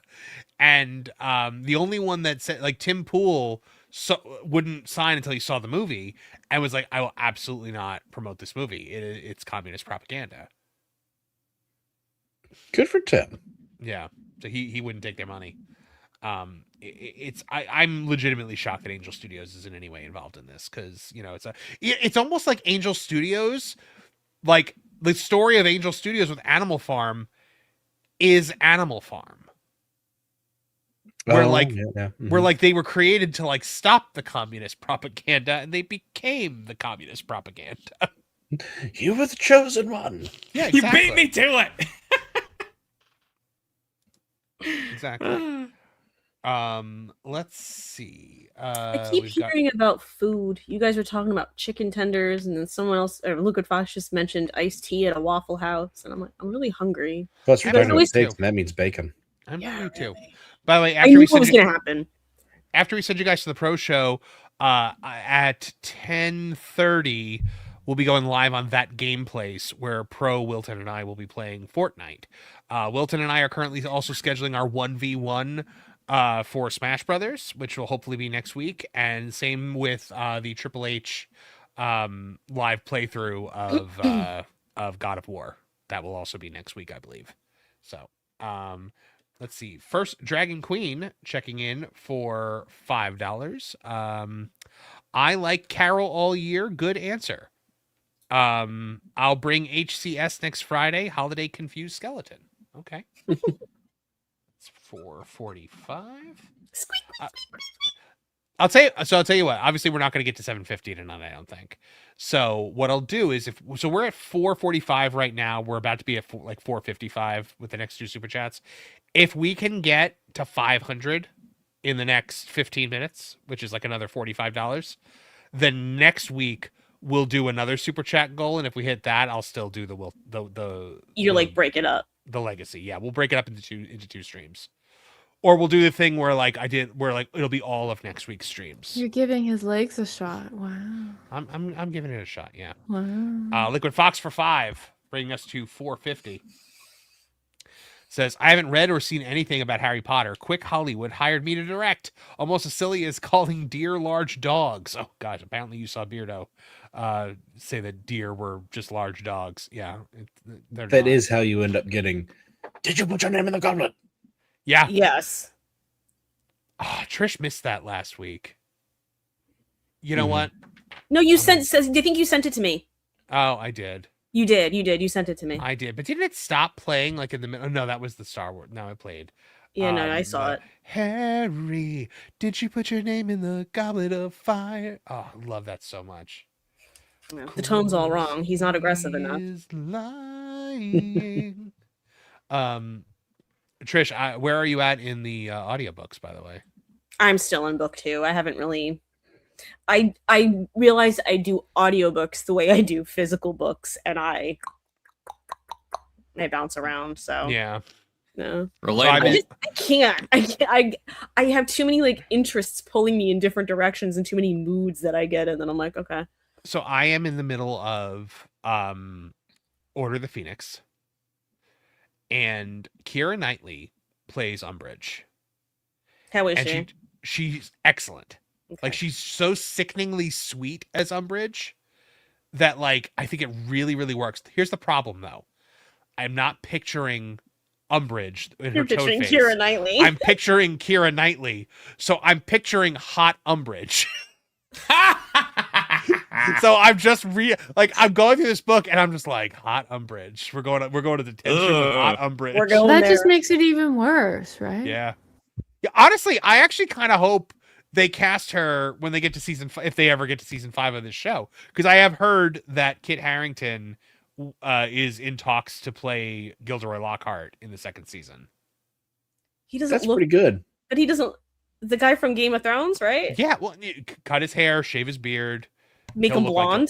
Make him blonde. He'll look like Gilderoy Lockhart. So basically, he doesn't actually look anything like Gilderoy Lockhart. Well, yeah, no, you just make him look like Gilderoy Lockhart. Well, the thing is, so when you go through Chamber of Secrets, he's phenomenal as Gilderoy Lockhart. That's who the voice is? Yes. It's Kit Harington. Martin, what were you about to say? Well, I was going to say, it's not like Kenneth Branagh's hair was actually that golden color at the time he did it. Wrong age entirely. And Kit Harington is more age appropriate to be Gilderoy Lockhart. Oh yeah, a touch, because it was a little weird. I mean, they toned it down, but think about it. Hermione was supposed to be swooning over. Well, Hermione never really swooned over Kenneth Branagh in those movies. No, I said they toned it down. Yeah, they very much did. It's funny because like in book 3 or 4, there's still like this little like residual crush that Hermione has about Gilderoy Lockhart. Yes, despite herself. You know, even Hermione. Human like the rest of us. 02RR for $4.99 says, speaking of animals, I never thought gators and crocs would become my favorite animals, but they become my favorite after moving to Florida. Oh, congrats on the move. Certainly not mine, but yes, congrats on the move. So we're at 455. We are 45 away from 500, so we'll see if we can get that in the next 10 minutes or so. If not, then I'll just tack it all on to the total next week. Hey, question. And we'll post something up.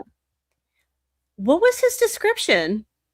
Lucius my Malfoy? brain was just picturing Jason Isaacs listening. Yeah, mine too. I think I might have even passed over it. But Jason Isaacs has dark hair and is balding. Yeah, or at least is that what you meant, JJ Gosling? Like naturally, Jason Isaacs doesn't look. Yeah. I thought he was saying like on screen he didn't look. I was like, really?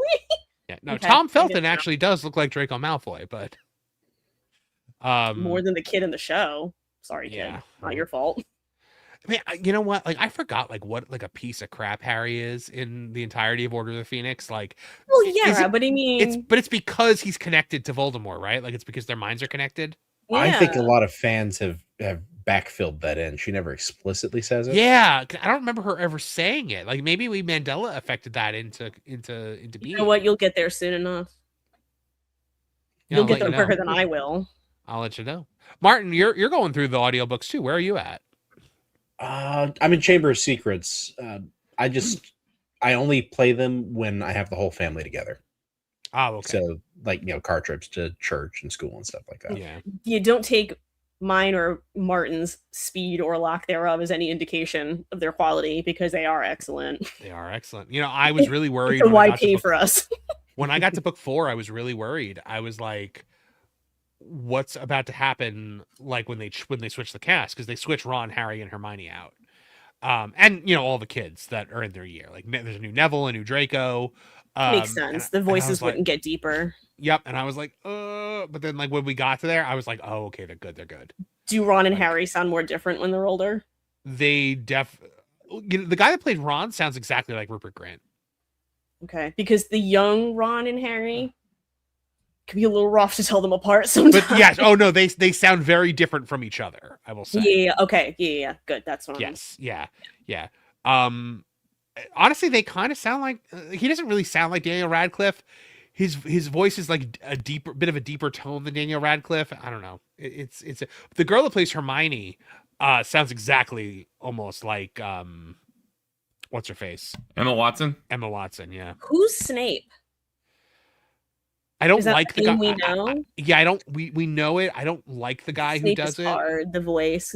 Yeah, because he's always like, "What are you doing, Potter?" Like I'm like weird about. Rough voice. You've seen him in stuff. He was my wife. He's the guy that works for the TVA in the Deadpool movie, the last Deadpool movie, but I don't think you saw that one. Mm-hmm. But you've seen him around. Yeah. Well, and then Madame Pomfrey comes in and is like, "Time for me to give you your medicine, kids." Because Madame Pomfrey is played by a whole dude. Riz Ahmed. Yes, that's the name. I don't know who that is. Should I know who that is? No. Oh, I'm sorry. I was thinking Voldemort. You said Snape. Oh, Voldemort. Voldemort is the guy? No, Voldemort's the guy who was from Deadpool. Yeah. Okay. He's really Riz good. Ahmed. Yeah. Mm-hmm. I was like, cause like you kind of hear him a little bit in book 1. And then when we got to that point in book 4, I'm like holding my breath, like waiting. And when I heard him, I'm just like, oh, it's perfect. Mad Eye in book 4 is like my favorite casting in the entire thing. He's so perfect. Like instead of it being like, Mundungus, like it was in the movie, he plays it down here. Listen, Potter, you got to be James aware. McAvoy? Wait, James McAvoy plays who? Mad Eye Moody. That's James McAvoy? I just Googled it. Guy has range. If it's on Google, it must be true. I would never in a million years have guessed James McAvoy. Good on you, James McAvoy. Because he plays it down here. Listen, Potter, these unforgivable curses. And like, I'm shocked that's James McAvoy. Now I'm just searching everybody. Yeah. I think that Michelle Gomez, not casting her in the live action as McGonagall, is a miss. Oh, I was just searching her. That's because so she's so good. I don't know. She's so good as McGonagall. And the guy who plays Hagrid was Robert he Baratheon sounds just like Robbie. He sounds Game just of Thrones. He's perfection. He sounds just like Robbie Coltrane. It's odd. Yeah. How do you feel about Hugh Laurie as Dumbledore? Oh, I think he's good.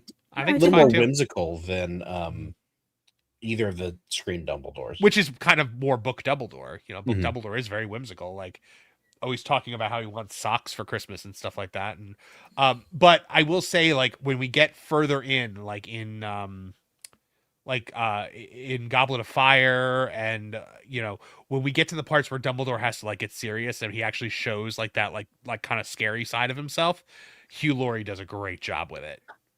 Oh yeah, Hugh Laurie, if you watch some of his stuff with BBC, the dramas and things like that, he can go to some dark places. Yeah. I like Sirius in that too. Sirius is really good. Because you know how I feel about that one. I know. Well, I mean, look, it's voice acting, so I'm just saying. No. I'm just saying. I just need it to be good. Yeah. No, he sounds like what I would imagine. He's a very deep voiced Sirius Black. But he sounds young. Like the thing that like threw me is like, Sirius and Lupin, like they sound young. Well, they're because supposed to. Because they're supposed to be in their 30s. Yeah. I love Lupin's voice. Lupin's voice is so good. Like Lupin in book 3 is just it's amazing. Tonks is also really good in book 5. I really like Tonks. I like Tonks. Yeah. I just like Tonks in general. Don't call me Nymphadora. It's also nice to just kind of hear Peeves because he's not completely cut out of the story like he was. My hot take is I could do without Peeves. I don't care. Oh, see, I think Peeves is important in the story. Well, he's definitely important to the story. There are several places where he interjects something that affects where the narrative goes. Oh yeah, I mean, look, we like Goblet of Fire completely removes Ludo Bagman from the story, which is a massive part of that story. Completely removes. I mean, the Crouches, like their story is like, if you didn't like, I'm realizing that like when I saw the movies, I was filling in the blanks from the books. What do you get? What are you gasping at, Trish? Simon Pegg is Arthur Weasley. Is he? Yeah, He's, at least he's in the, really, at least in the he's- fifth book. I would assume it's in all the books because Arthur is always an adult. So yeah, he's Arthur Weasley's really good in this. well, it's Simon Pegg. That'd be why. Yeah, I mean, like I wouldn't have been able to guess that from his face. Berry? Matt Berry is Sir Cadogan? Really? I love Matt Berry. Huh. Oh, I haven't even gotten to a Circa Duggan because I love Matt Berry. Wait, who's Matt? What I know, too. Matt Berry? He's Matt Berry is He's Toast. Laszlo. And What We Do in the Shadows. Oh yes, Toast of Yeah. London. Okay. Was it the? Garth Marenghi's A Dark Place. Was he? I don't want to speak out of turn. No, I'm not going to say it and sound like an idiot. I'm just going to look. And yes, yes, Simon the Pegg- IT crowd. Simon Okay, I Pegg was also right. did play Phineas Nigellus Black in Hogwarts. He Legacy. did. He did. Yep. And he was great at that. Yes, he was. Yes, he was. It's it's so funny because I forgot that like all the beasts that you kind of encounter in Fantastic Beasts and Where to Find Them are in the books. Like I forgot that there's like Hagrid teaches a lesson with the Nifflers in book 4, and like like the little twig thing like is in book 5. Forget their name. Which I literally just did that chapter today. Bowtruckles. Bowtruckles, yeah. So yeah. All right. I think that's kind of our Pick it. time for. I was trying to remember what's his face's Bowtruckle. Pick it. Martin right? Stone, what do you got going on over at the Lost Guys? Well, we've just recorded an episode a couple weeks ago. We're hoping to get that up soon. Taking a little hiatus because Nolan's doing some traveling. And then when we come back, we've got a couple of great things planned. But you can find us over on That Park Place, the channel. And then that's as a members only. And then a few weeks later, about 2 months, you can find us on T3PO. Yep. Guys, that's linked in the description of the show today. Catch the Lost Guys on That Pod Place. So you can click the link in the description there. You can also click the link to follow over to Nolan Thunder's channel. Nolan, what do you got going on over there? Well, today / tomorrow, it's a little. Oh, Nolan's freezing. Yes, it is the same day that the Australian painter died. I did not mean that to happen, but the world works out like that. I have a Australian new or Austrian? episode. I think he meant Austrian, but yeah. Austrian. Sorry, not Australian. We'll go there with probably Australia. was one. We'll go with Australia, but we know what you mean. There probably was an Australian painter that died too. But either way, I have a new episode. It should be done in the coming weeks, so be on the lookout for that. I'll promote more when it happens. I just want to say, anyone who's a fan in the chat, thank you for 5 years of support. It means the world. Y'all are awesome. Awesome. Carrow Brown, what do you got going on? We'll probably release a book I don't know about next week, so that's exciting. Awesome. Yeah.